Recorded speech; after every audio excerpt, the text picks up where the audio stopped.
Bismillah ar-Rahman ar-Rahim. Mahmoud, go have them sit all the way to the right. Jazakallah khair. Bismillah ar-Rahman ar-Rahim. Alhamdulillah. Wassalatu wassalamu ala rasulih. Wa ala alihi wa sahbihi wa sallama tasliman kathiran mazidan ila yawm ad-din amma ba'd. One of the courses you get out of fasting is not only depriving yourself from the stomach and private part desires that we all know about it, but also you gotta work on other prohibitions, especially matters that pertain to the tongue. One of the biggest courses in the University of Ramadan is training yourself to refrain from lying, oppression, backbiting, all those tongue ailments. In particular, many ailments, but those tongue ailments. And we're going to go quickly over this issue. The Prophet ﷺ said, لَيْسَ الصِّيَامِ مِنَ الطَّعَامِ وَالشَّرَابِ إِنَّمَا الصِّيَامِ مِنَ اللَّغْوِ وَالرَّفَثِ. In Mustadrak al-Hakim, Abu Hurairah said, the Prophet ﷺ said, fasting is not just abstaining from food and drink. Rather, fasting is abstaining from idle and foul and vain and obscene speech. That's all included in fasting. You all know the hadith. If someone curses you or treats you in an improper manner or ignorant or foolish manner, you say, Allah, inni sa'im, inni sa'im. And let me say a side issue on this. The hadith in Bukhari, it mentions it twice in one hadith, inni sa'im, I'm fasting, I'm fasting. Most people, when they say it, you hear it, Allahumma inni sa'im. They change the statement into a dua, which is not part of a hadith. So it's better to stick to the appropriate wording of the hadith, which is inni sa'im, not Allahumma inni sa'im. There's other hadith pertaining to this matter. من لم يدع قول الزور والعمل به فليس لله حاجة في أن يدع طعامه وشرابه. In Sahih Bukhari, whoever doesn't abandon falsehood in word and in action, then Allah the Almighty has no need for him to leave his food and his drink. In another hadith, in Sunan al-Nasa'i, in Ibn Majah, in al-Hakim, the Prophet said, perhaps a fasting person gets nothing out of his fast but hunger.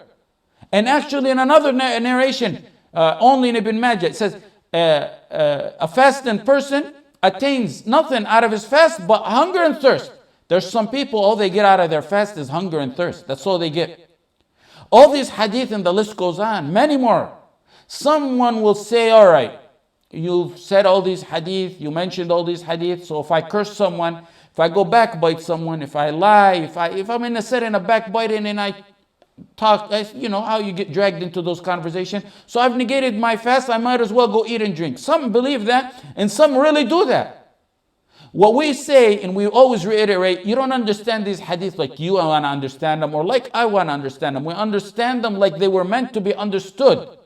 The ulama mentioned and talked about this, and actually the Hanabila, the Shafi'i, actually everyone I read for, except from the old generation, except the Zahiriyya. And the Zahiriyya are those who take the text and understand them in such an extreme apparent way.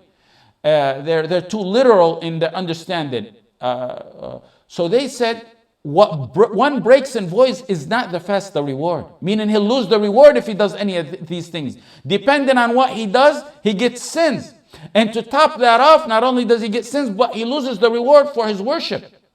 In fact, according to whatever it is he did, Imam Ahmad ibn Hanbal in his Furu' said, if gossip and backbited were to break fast, none of us would have a fast.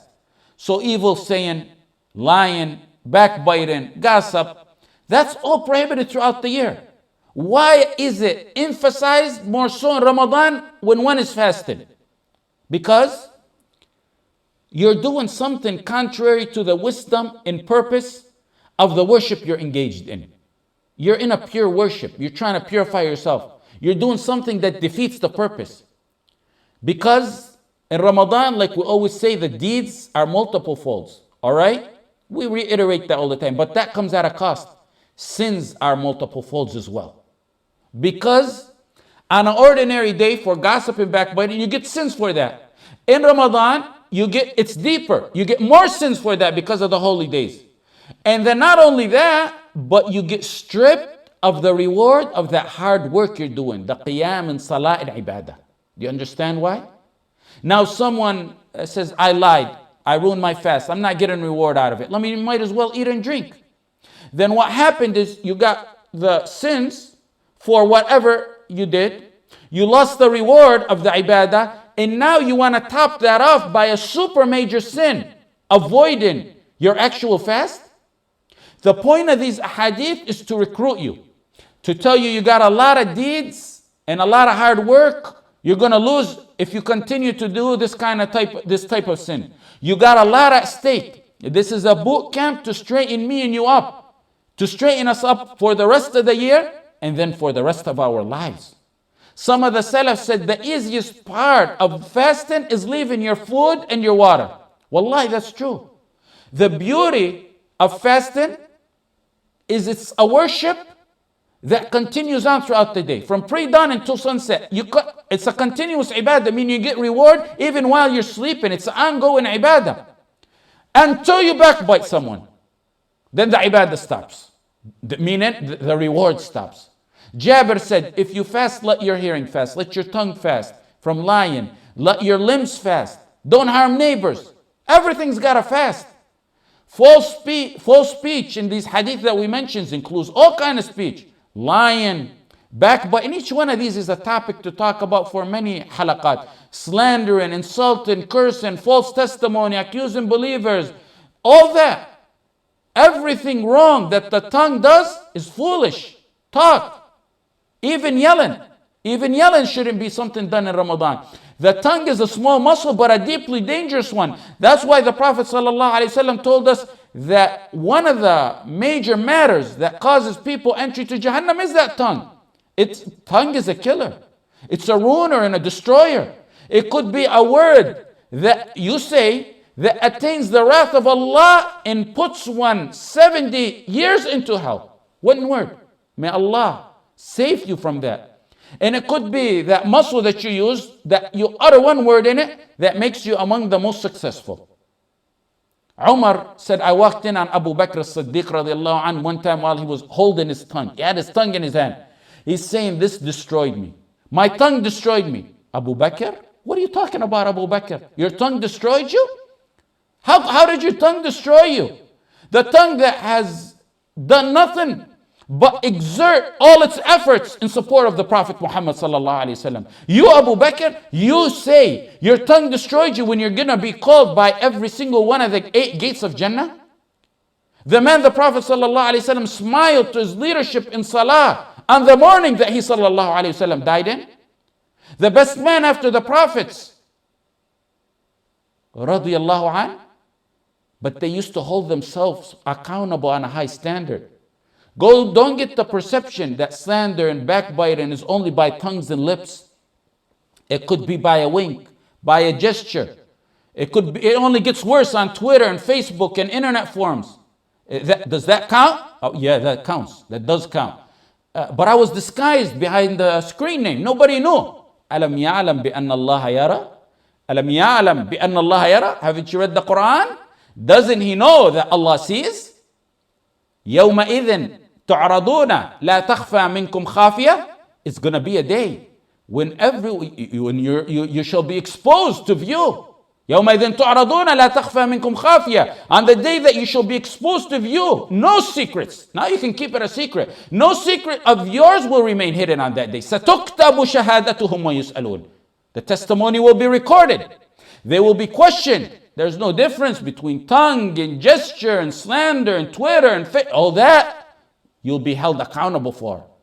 Ramadan came to let this awareness and fear of Allah surface in our hearts.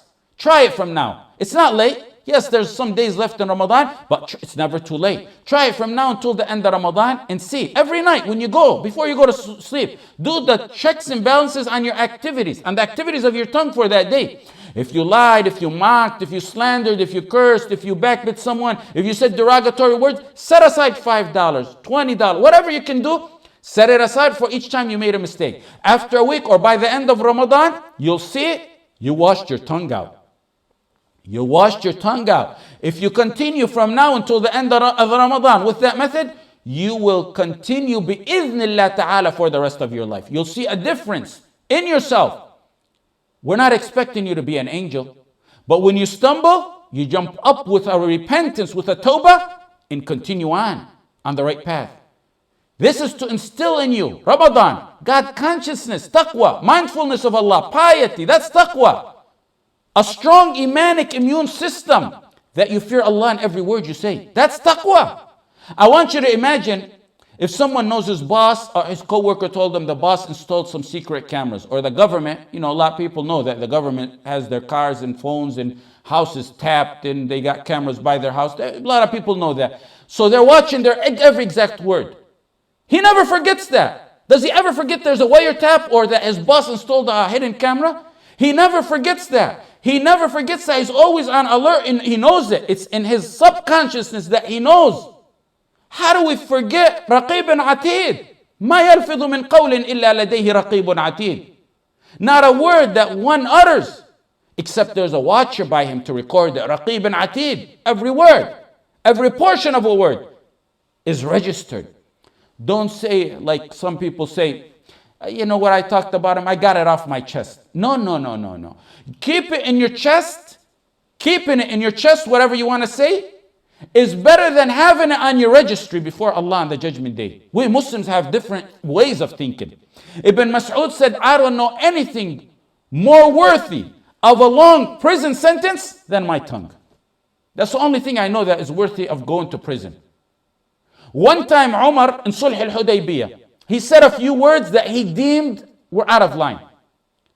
The words, he was attempting to convince the Prophet ﷺ to change his mind so he can fight Quraysh. The Prophet wasn't ordered at that time to fight Quraysh. Umar said something, he wanted to change the Prophet ﷺ's mind.